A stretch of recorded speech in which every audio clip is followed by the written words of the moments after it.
He didn't just spend money. He changed the direction of a career without making any noise about it.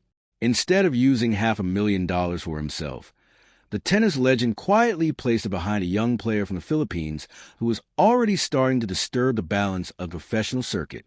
There was no announcement, no press, no spotlight, just a calculated decision, made with the same precision that has defined his career for years.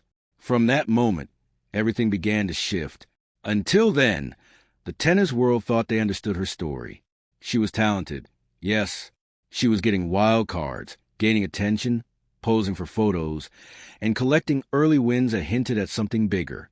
But what no one expected was someone stepping in to give her what she had always been missing, a complete, elite-level system built to compete with the very best players in the world.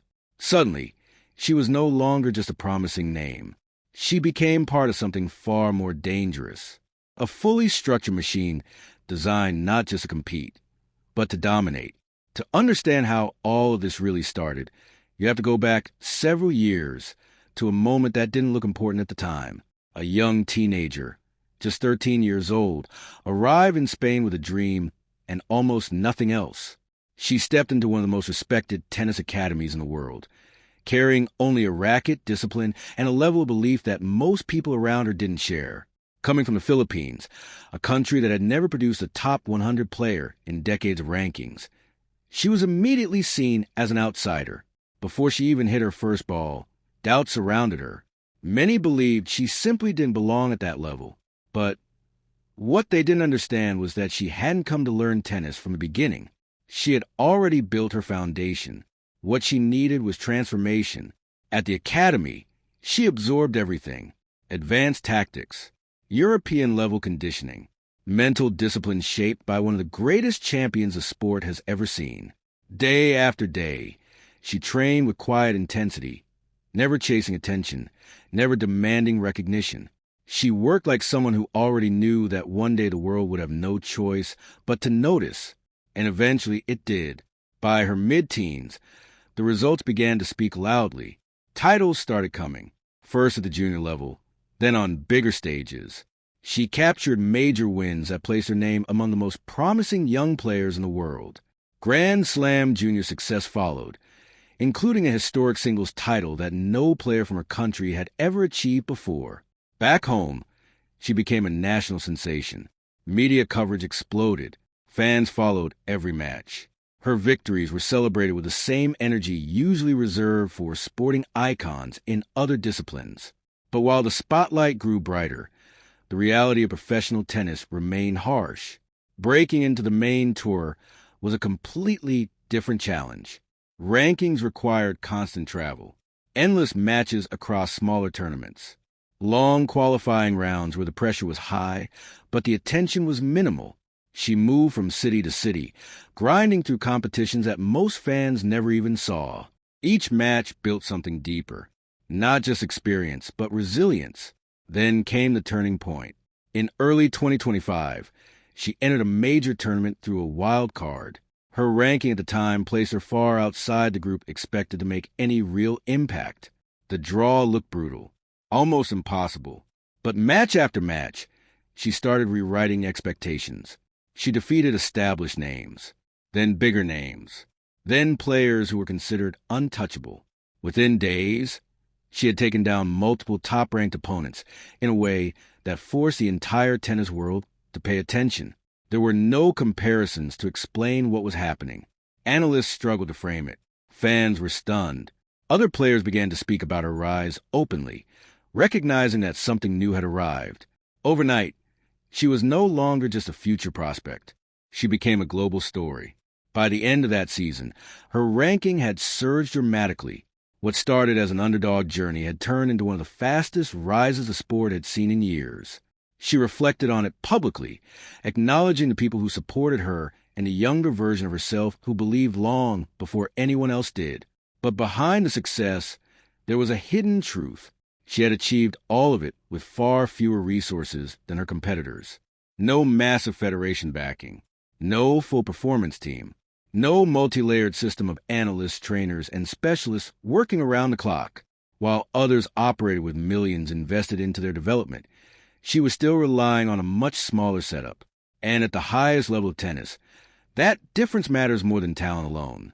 That gap was always going to become a problem, unless someone stepped in. And that's exactly where everything changed. By early 2026, her rise had already broken every meaningful record connected to her country. What once felt impossible had become routine. Rankings that once seemed out of reach were now falling one after another, as she pushed deeper into the top tier of professional tennis. She climbed steadily, then suddenly, quarterfinal appearances turned into consistent performances. Victories over higher-ranked opponents no longer felt like surprises, but expectations. Within months, she moved closer to the top 30, achieving a position no player from her nation had ever reached before.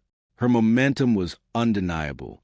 Match after match, she showed not just skill but control, a growing maturity in her game that suggested something bigger was forming beneath the surface.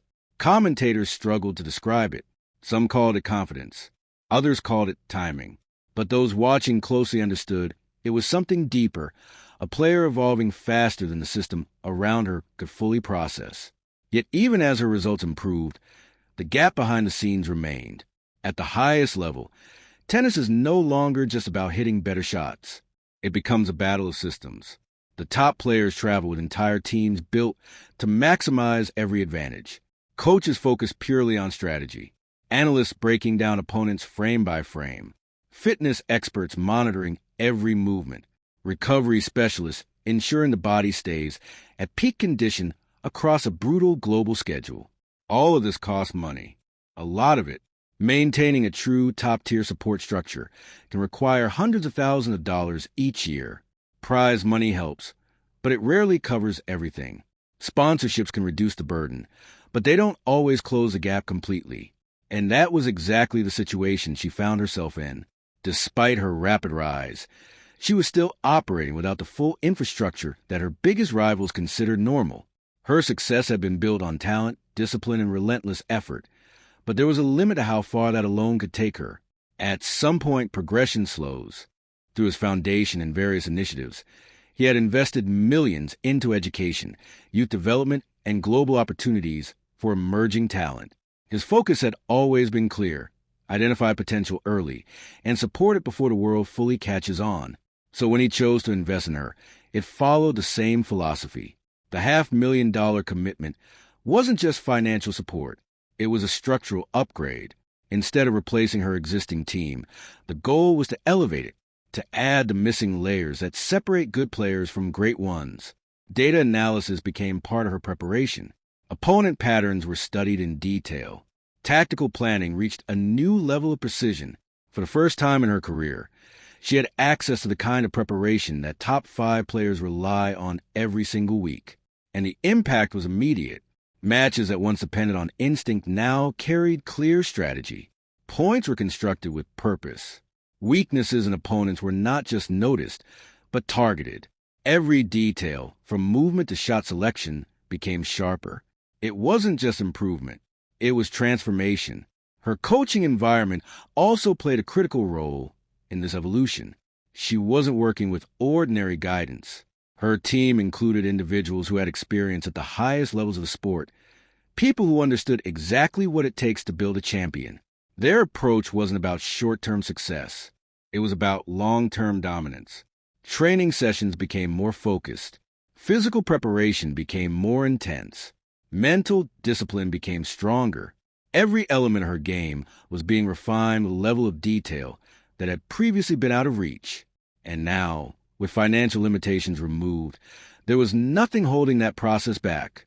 The difference between competing and truly belonging at the top level was starting to disappear. But as her growth accelerated, something else began to happen. The system around her started to feel it. Not openly, not directly, but subtly, because when a player rises as fast, especially from outside the traditional power structures of the sport, it creates tension. Not everyone is prepared for change. Not everyone welcomes disruption. And what she represented was more than just a new player. It was a shift in where talent could come from, a shift in how quickly someone could rise, a shift in how the established order could be challenged. And now, With the final missing piece in place, that shift was becoming impossible to ignore. That shift didn't arrive loudly. It didn't need headlines to announce itself. Instead, it began showing up in small, almost invisible ways. Decisions around scheduling, wild card entries, match placements, broadcast priorities, subtle changes that most people wouldn't notice, but insiders understood immediately, because when a player rises outside the traditional system, it forces that system to react. On one side, her presence became incredibly valuable. She brought a new audience into the sport, a passionate fan base that had rarely been part of the tennis world before. Viewership numbers started climbing, especially across Southeast Asia. Broadcasters noticed. Sponsors noticed. Tournament organizers noticed. She wasn't just winning matches anymore. She was expanding the reach of the sport itself. And that made her important. But at the same time, it also made her complicated, because growth like this doesn't always fit neatly into existing structures. It challenges them. It exposes their limitations. It raises questions about how talent is recognized, how opportunities are distributed, and who gets supported along the way. For years, the system had followed a familiar pattern. Players from established tennis nations moved through well-funded pathways, supported by strong federations and commercial backing. Their rise, while difficult, followed a structure that the sport understood. Her rise didn't follow that path. It broke it. And now, with a fully developed support system behind her, the one advantage that others quietly relied on was gone. The hidden gap that once existed between her and the top players had been erased. She was no longer catching up. She was arriving. That realization didn't need to be spoken out loud. It could be felt in locker rooms, in interviews, in the way other players began to talk about her. Not as a surprise, not as a story, but as a threat. Even those who praised her understood what was coming. Because when a player combines natural ability, relentless discipline, and now a complete professional structure, the ceiling disappears. There is no predictable limit anymore. And that's what made this moment different. Because the investment she received wasn't just about improving her current level. It was about accelerating everything that comes next. It was about removing the final barrier between potential and reality. Every tournament from this point forward carries a different weight. Every match becomes part of a larger transformation. And the timing of it all couldn't be more significant. The sport itself is evolving. Markets are expanding. New audiences are becoming essential to its future. And in the middle of that transition, a player emerges who represents all of it at once: talent, growth, and global reach. That combination is rare and powerful, which brings everything back to the decision that started it all. Why step in now? Why invest at this specific moment? Because this wasn't just about helping one player. It was about recognizing a turning point. Over the years, the Serbian champion built more than a record of victories. He built a vision, a belief that the future of the sport depends on supporting talent before it becomes obvious to everyone else, on creating opportunities where they don't naturally exist, on shaping what comes next. And in her, he saw exactly that. Not just success, but impact. Not just potential, but direction. The kind of player who doesn't just win matches, but changes how the game moves forward. So the investment wasn't random. It was intentional. A move designed to unlock something that was already there, waiting for the right moment. And now that moment has arrived. Because with the resources in place, the structure complete, and the momentum already building, there is nothing left holding her back. The next phase isn't about proving she belongs. That question has already been answered. The next phase is about how far this can go, how high she can climb, and how much of the sport she can reshape along the way. Because when talent, timing, and opportunity finally align, what follows isn't just success. It's something much bigger, something that doesn't just fit into the system, but forces the system to adapt.